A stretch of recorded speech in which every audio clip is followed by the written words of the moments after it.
Donner la parole à Jean-François Périgné, paysan de la mer. À toi, Jean-François. Bonjour tout le monde. Que dire? Waouh, waouh, waouh. Parce qu'on était quand même très nombreux et ça fait très plaisir. 4000. 4000. Donc je suis Jean-François, je suis secrétaire national à la Confédération Paysanne. Paysan de la mer, comme l'a dit Julien. C'est pas un hasard si un paysan de la mer arrive au secrétariat national d'un syndicat agricole et que ça tombe sur la conf. Parce qu'à la conf, on a toujours et c'est dans l'ADN de l'agriculture paysanne qu'on défend, qui n'est pas un projet agricole, qui est un projet de société, c'est d'avoir une vision globale des problèmes.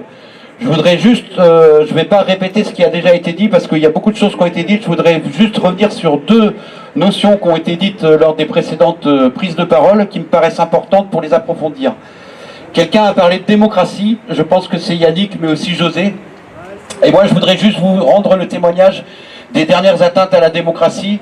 La semaine dernière, j'étais encore en confrontation avec la FNSEA, la coordination rurale, ministère de l'Agriculture et le ministère de l'Environnement dans une visioconférence sur la gestion de l'eau. 3/4 d'heure pour mettre en route la visioconférence quand même. Ils n'ont pas le moyen au ministère de l'Agriculture. Et là, le représentant de la coordination rurale, c'est juste le président de la Chambre d'agriculture qui, normalement, a été puni de 3 mois de prison ferme suite à la construction illégale du barrage de Caussade. Sauf qu'il est là et il intervient et que les services de l'État ne réagissent même pas, c'est normal. Atteinte à la démocratie et à la justice, à mon avis. Deuxième atteinte, dans les textes qu'on avait... Alors, il s'agissait de sortir un texte, on va dire, validé par tout le monde. Dedans, il y a quand même la notion de zéro artificialisation des terres agricoles, voulue par Macron.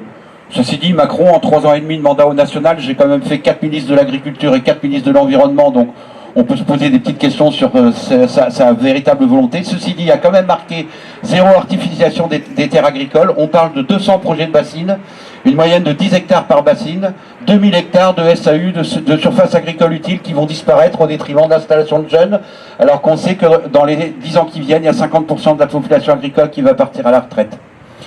Donc, deuxième atteinte, je trouve, à la démocratie. Troisième atteinte, il est écrit noir sur blanc dans les textes, zéro artificialisation du grand cycle de l'eau.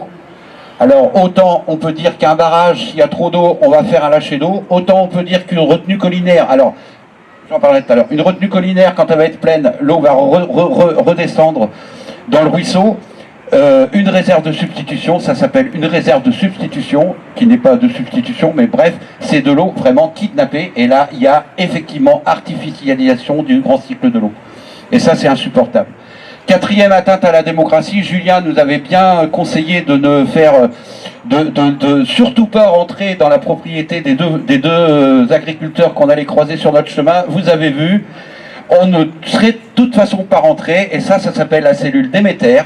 Et ça, c'est un contrat co-signé FNSEA, gendarmerie, ministère de l'Intérieur, pour protéger les paysans des agressions extérieures dont ils sont victimes depuis quelque temps, depuis que l'agribashing est apparu dans le vocabulaire de la FNSEA. Mais non, c'est pas les agriculteurs qui sont montrés du doigt à travers l'agribashing, c'est le système agricole, et il y en a marre d'entendre que la FNSEA sont les représentants du monde agricole. Ils sont les représentants d'un monde agricole, mais pas du monde agricole. Voilà ce que je voulais dire. Avec 60% d'abstention aux élections professionnelles, on fait un score de 20%.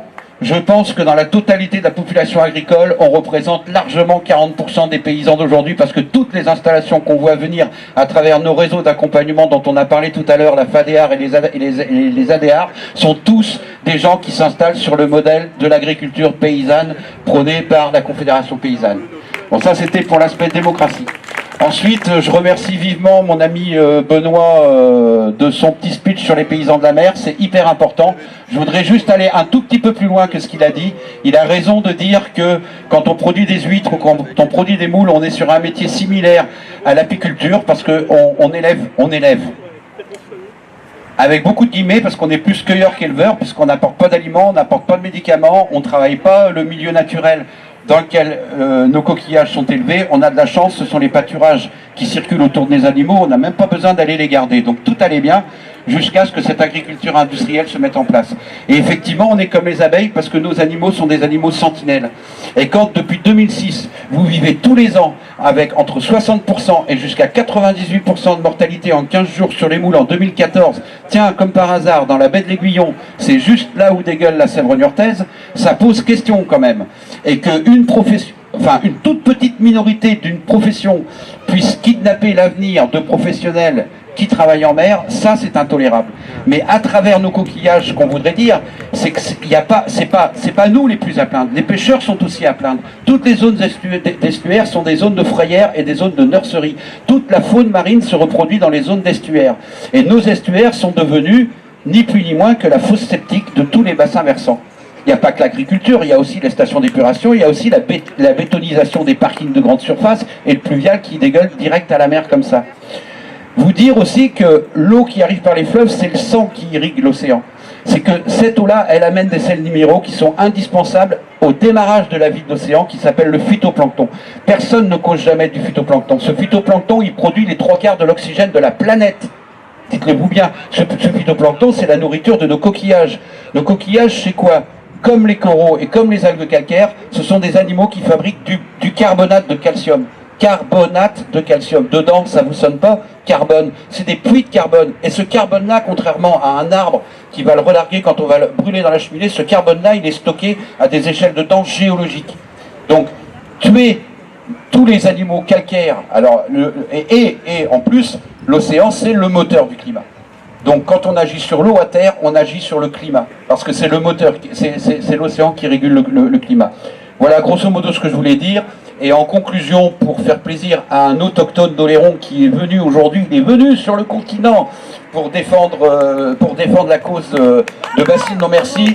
Alors, je ne suis pas un très bon chanteur, mais nous, on a un petit rap à l'île d'Oléron. Nous sommes issus d'un peuple de pêcheurs à pied qui avons trop souffert. Nous sommes issus d'un peuple de pêcheurs à pied qui ne vont le plus souffrir.